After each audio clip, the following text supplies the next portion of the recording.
Abra sua Bíblia em Mateus, capítulo 9, versos 35 a 38. Diz assim a palavra de Deus: E percorria Jesus todas as cidades e povoados, ensinando nas sinagogas, pregando o evangelho do reino e curando toda sorte de doenças e enfermidades. Vendo ele as multidões, compadeceu-se delas, porque estavam aflitas e exaustas, como ovelhas que não têm pastor. E então se dirigiu a seus discípulos: A seara, na verdade, é grande, mas os trabalhadores são poucos. Rogai, pois, ao Senhor da seara, que mande trabalhadores para a sua seara. Amém. A Bíblia, principalmente o Novo Testamento, usa muitos títulos para descrever a nossa identidade como cristãos. Desde o começo, a expressão discípulos, depois santos, depois filhos de Deus, servos de Deus, mordomos de Deus. Mas Jesus, nesse texto, ele nos dá aqui aquele conceito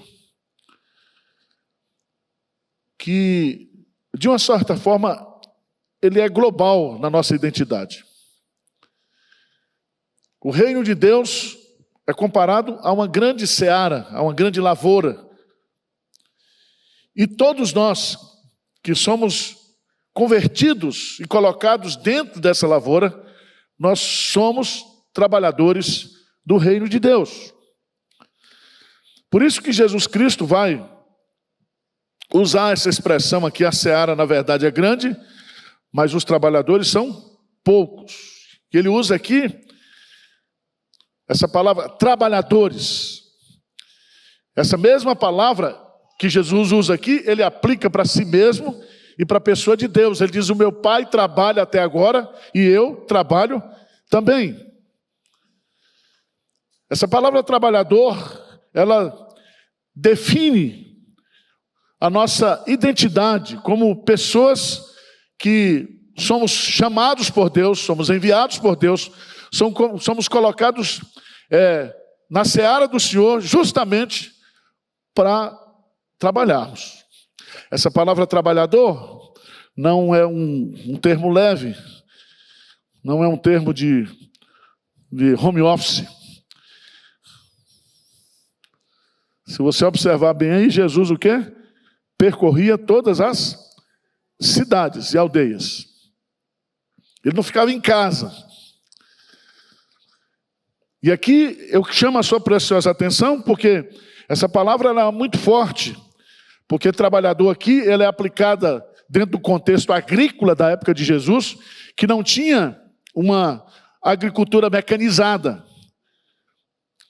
Era aquela pessoa que trabalhava mesmo, exaustivamente. É aquela pessoa que trabalhava e se dedicava completamente, exaustivamente, para fazer a obra. Abra a sua Bíblia, lá em Mateus capítulo 20, por favor. Mateus capítulo 20. Jesus vai contar uma parábola, ele vai usar essa mesma expressão. Ele diz assim: porque o reino dos céus, achou aí? 21, vamos ler juntos? Porque o reino dos céus é semelhante a um dono de casa que saiu de madrugada para assalariar trabalhadores para a sua vinha. Então Deus, ele nos chama, Deus ele vem ao nosso encontro para nos contratar, para nos colocar como trabalhadores seus, como serviçais seus. Então eu queria nesta noite destacar esse título e colocar aqui 3 marcas fundamentais de um trabalhador que trabalha na seara do Senhor.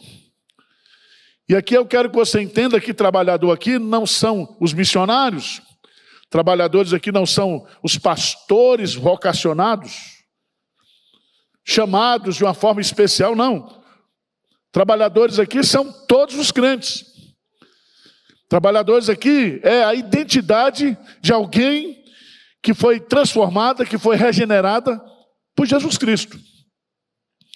Então eu quero destacar aqui 3 marcas fundamentais de um trabalhador do reino de Deus. A primeira delas está justamente no versículo 38. Lê comigo o versículo 38, o que é que diz aí? Rogai ao Senhor da seara que mande trabalhadores para a sua seara. Então veja bem, a seara de Deus, a seara do Senhor, não é para voluntários. A seara do Senhor é para gente que é mandada, que é enviada. E é muito interessante quando você vai estudar essa expressão, que mande trabalhadores, significa que é Deus que contrata. Quando você vai estudar a doutrina da vocação, do chamado, você vai observar que nós temos 3 chamados. O primeiro é aquilo que se chama de vocação eficaz, de chamado eficaz. Isso se dá no momento da nossa conversão. Certo?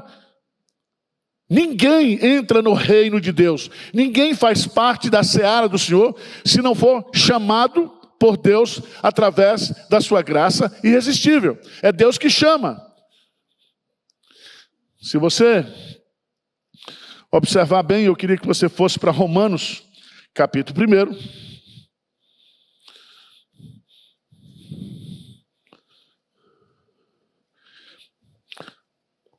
Romanos capítulo 1, no versículo 1, o apóstolo Paulo diz assim: Paulo, servo de Jesus Cristo, chamado para ser o quê? Apóstolo, separado para o evangelho de Deus.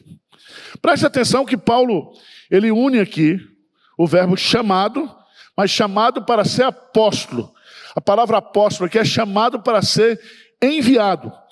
A palavra apóstolo é enviado. Ele nos chama e ele nos envia. Ele nos chama e ele nos envia. A ideia que Paulo está colocando aqui é que eu e você somos chamados, somos convertidos e somos enviados por Deus para fazer a obra dele. É muito importante que a gente entenda isso. E às vezes eu brinco aqui na igreja, né? Que crente que não trabalha dá trabalho. E tem muito crente que ele não entendeu ainda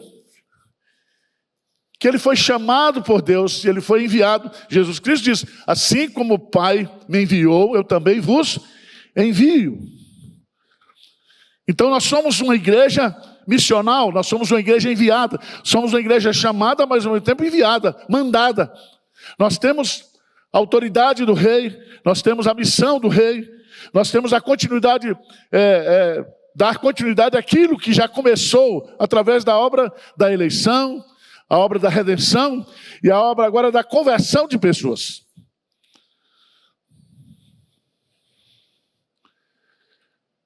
O apóstolo Paulo trata dessa doutrina e eu acho maravilhosa, porque às vezes a gente não tem a dimensão. E lá em 2 Timóteo, capítulo 2, por favor, abra a sua Bíblia lá, 2 Timóteo, capítulo 2.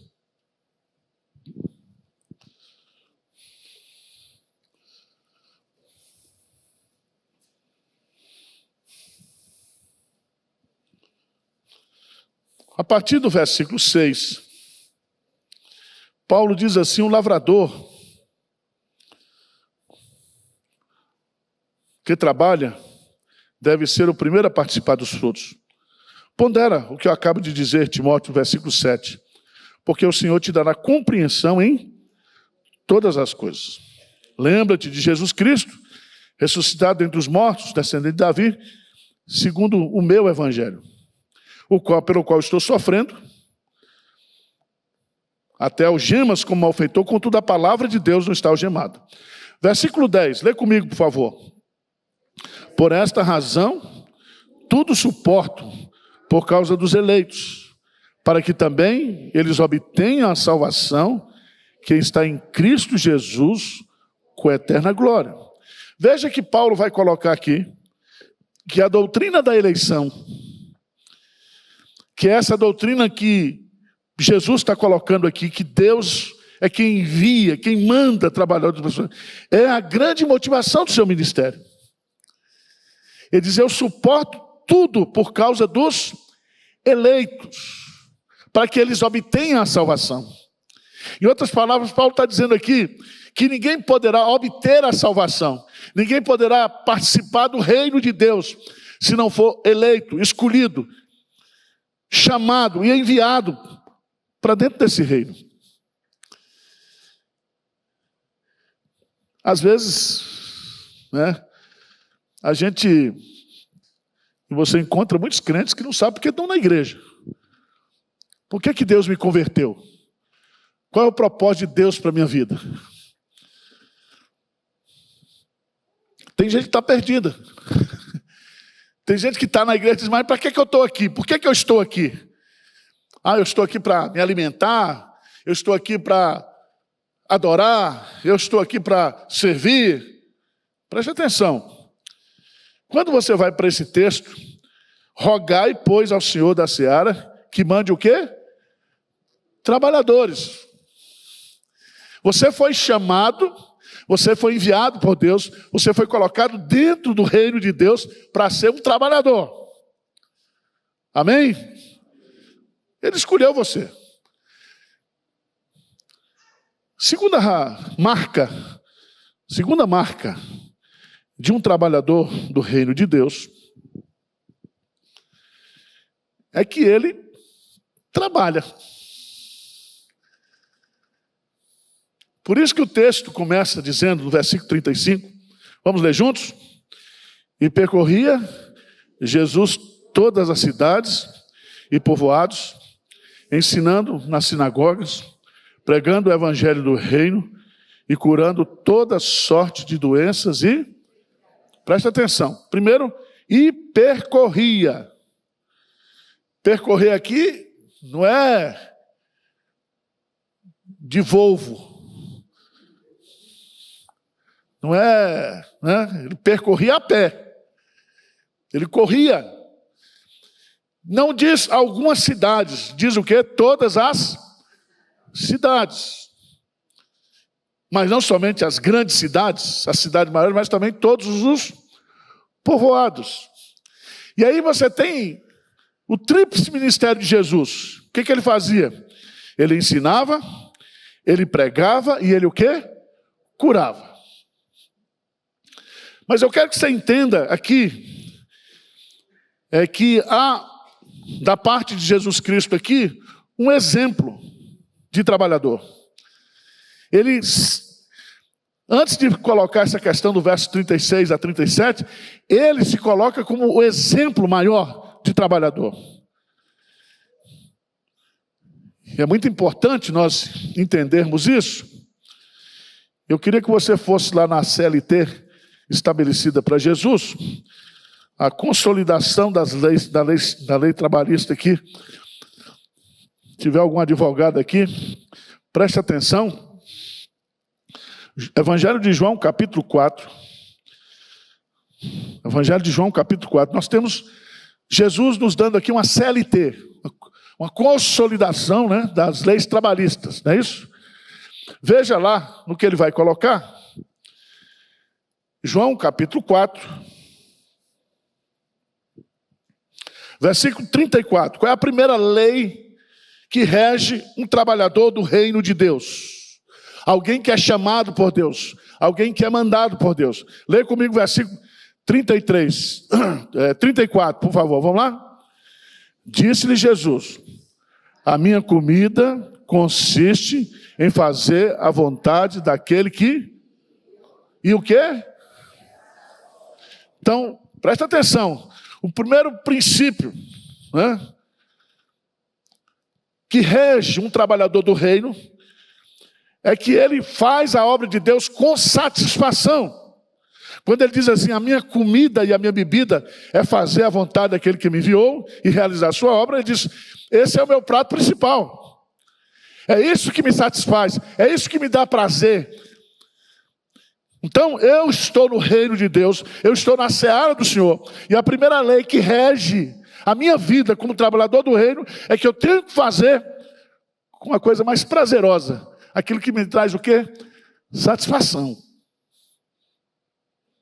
Amém?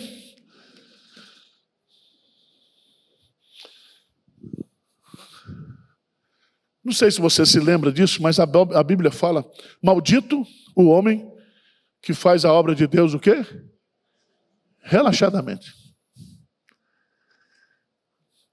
Nós temos que trabalhar para o Senhor com prazer, com alegria, com satisfação. Segunda lei que rege, segundo o princípio da lei trabalhista aqui do reino, está no versículo 35. O que é que diz aí? Não dizeis vós que ainda há 4 meses até a ceifa? Eu, porém, o que vos? Erguei os olhos e vede os campos, pois já branquejam para a ceifa.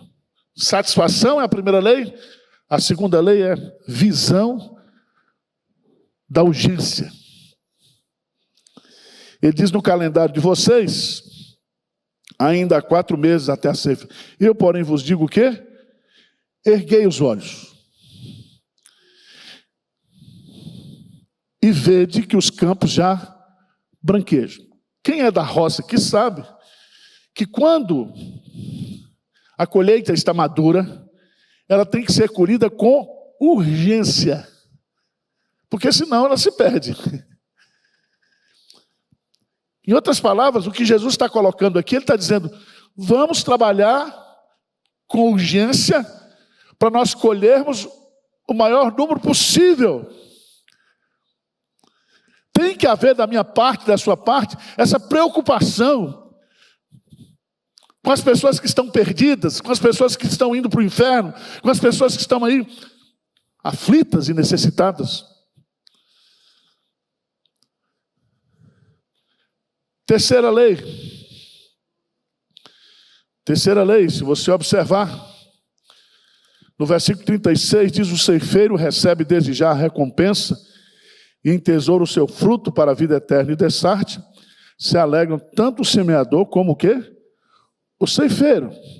A terceira lei que rege a CLT do reino de Deus, para o trabalhador do reino, é a cooperação. Cooperação. Tem o semeador e tem o que? O ceifeiro. Paulo diz, tem aquele que planta e aquele que rega. Mas todos nós somos um. E aqui, meus amados irmãos, o diabo colocou na igreja não o princípio da cooperação, mas o princípio da competição. E aí nós ficamos competindo para ver quem é que é melhor, quem é que tem a doutrina melhor, quem é que tem a liturgia melhor. E a gente fica discutindo isso, competindo entre a gente. E aqui Jesus está dizendo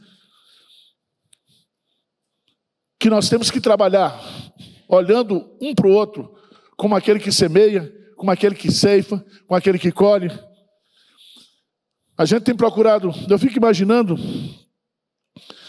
porque se nós nos uníssemos como igreja, e aí eu diria batistas, presbiterianos, assembleianos, se a gente derrubasse esses muros institucionais, eclesiásticos, e a gente entendesse que o nosso foco é ganhar o maior número possível de pessoas para Jesus, não é importante a placa da minha igreja, não é importante se eu fiz aquele trabalho, mas o importante é que aquelas pessoas foram salvas. Eu não estou preocupado se vai para a Assembleia de Deus, se vai para a Batista.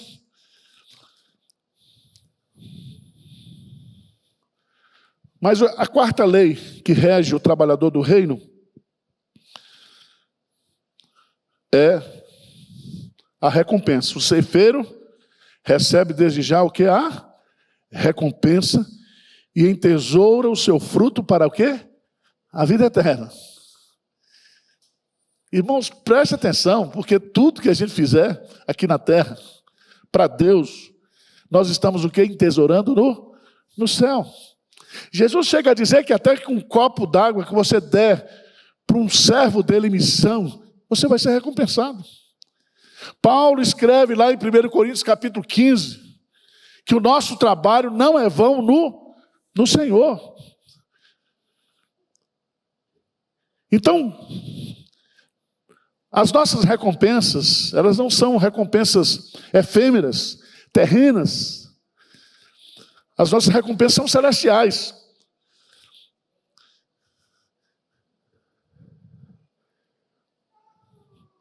Por isso que não adianta você criar um sindicato aqui na terra. Tá certo? O sindicato dos obreiros de Deus, para reivindicar os seus direitos. Lá no céu não tem ouvidoria, não. Mas voltando para o texto, qual é a primeira marca de um trabalhador do reino? Qual é? Chamado. Segunda marca do trabalhador do reino é que ele trabalha. Você não foi chamado para ficar sentado. Você não foi chamado para assistir. Você foi chamado para trabalhar. Terceiro princípio que a gente encontra no texto é o aspecto motivacional do trabalhador. Lê comigo o versículo 36, por favor. Lê comigo. O que diz? Vendo eles, as multidões, compadeceu-se delas, porque estavam aflitas e exaustas, como ovelhas que não têm pastor. Irmãos, ele viu, olha a regência dos verbos. Ele viu e ele o quê? Sentiu, compadeceu-se. Por que ele viu? Porque ele saiu, ele percorreu.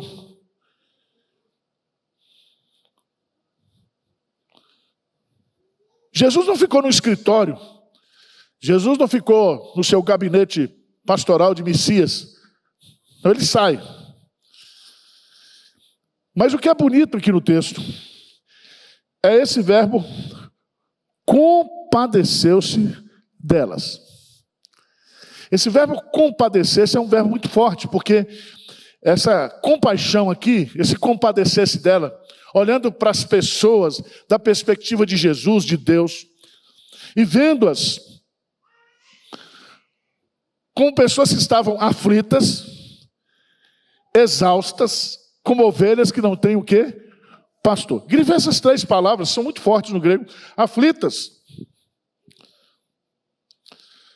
Aflitas aqui significa que as pessoas estão estouradas, que as pessoas estão, de uma certa forma, angustiadas. Por isso que ele diz, vinde a mim, todos vós que estáis cansados e sobrecarregados e oprimidos. Pessoas que estão achatadas, oprimidas, opressas, carregando um peso que não consegue.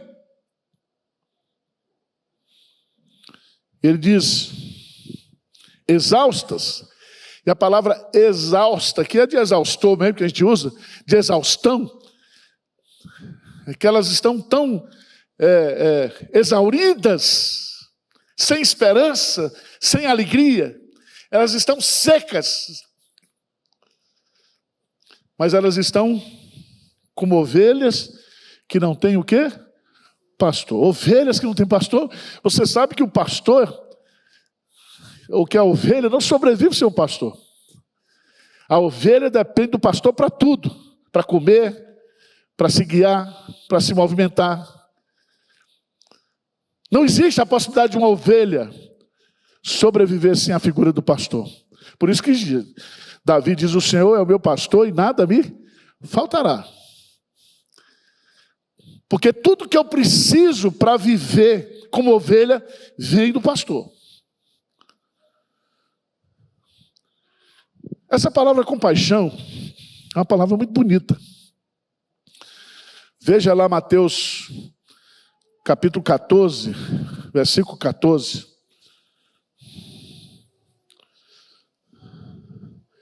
Mateus 14, versículo 14. Na primeira multiplicação de pães e peixes, diz lá no versículo 14, desembarcando, novamente, o que é que diz? Viu Jesus uma grande multidão. E se ele viu, ele o quê? Sentiu. O que que ele sentiu? Compadeceu-se dela. E curou o quê? Os seus enfermos. Veja, no capítulo 15, versículo 32.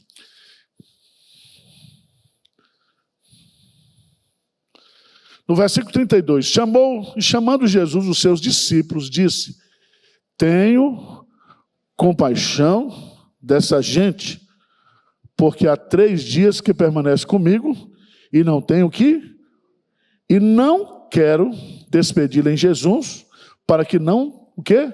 Desfaleça pelo caminho. Veja, Mateus capítulo 20, versículo 34. Mateus capítulo 20, versículo 34.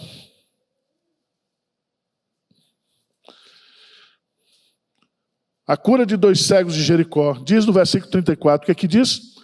Condoído, Jesus tocou-lhes os olhos. Imediatamente recuperaram a vista e o foram o quê? O que é que significa a palavra condoído? Significa que ele sentiu a dor do outro, a necessidade do outro. Marcos capítulo 1, versos 40 e 41, o que é que diz lá? Marcos, capítulo 1.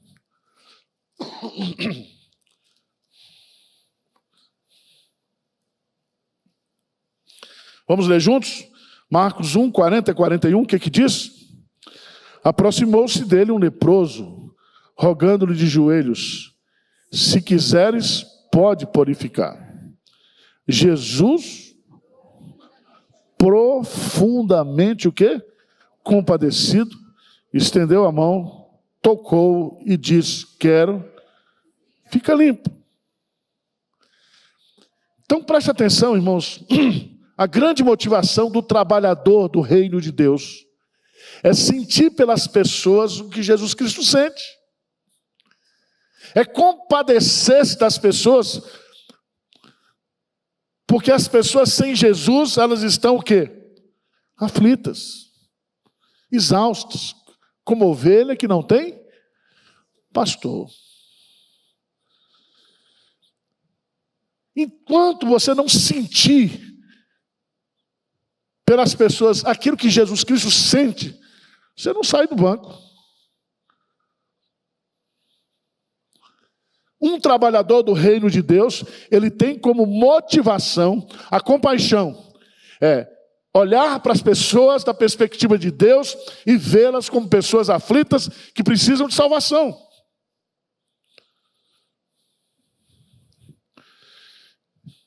Eu quero concluir. Recapitulando, quais são as 3 marcas de um trabalhador do reino de Deus? Primeiro, chamado e enviado. Segundo, trabalho. Não precisa desenhar para você, se ele chama trabalhadores, trabalhador significa alguém que trabalha. Então você tem que trabalhar, meu irmão. Terceira marca, compaixão.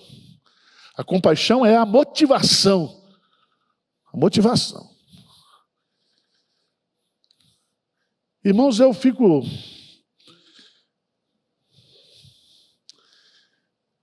impactado como Jesus, ele age na vida das pessoas. Se você me perguntar, pastor Arival, o que lhe motiva no ministério? Qual é a sua motivação ministerial? Eu digo, é ver gente sendo transformada pelo poder de Jesus. Você está entendendo? O cara chega aqui arrebentado e Deus transforma. O cara chega aqui encapetado, endemoniado e sai liberto. Então, uma grande alegria nossa, um grande prazer da obra de Deus é ver o que Deus faz na vida das pessoas.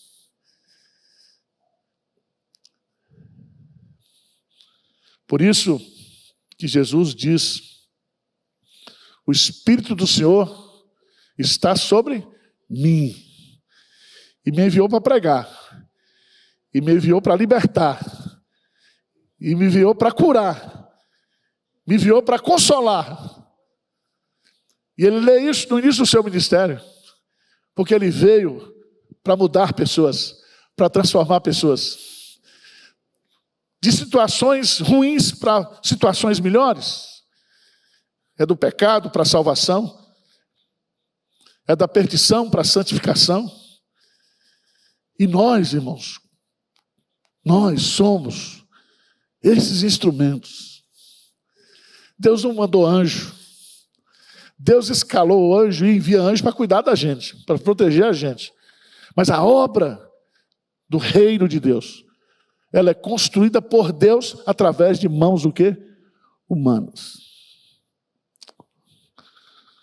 Você tem sido um trabalhador do reino?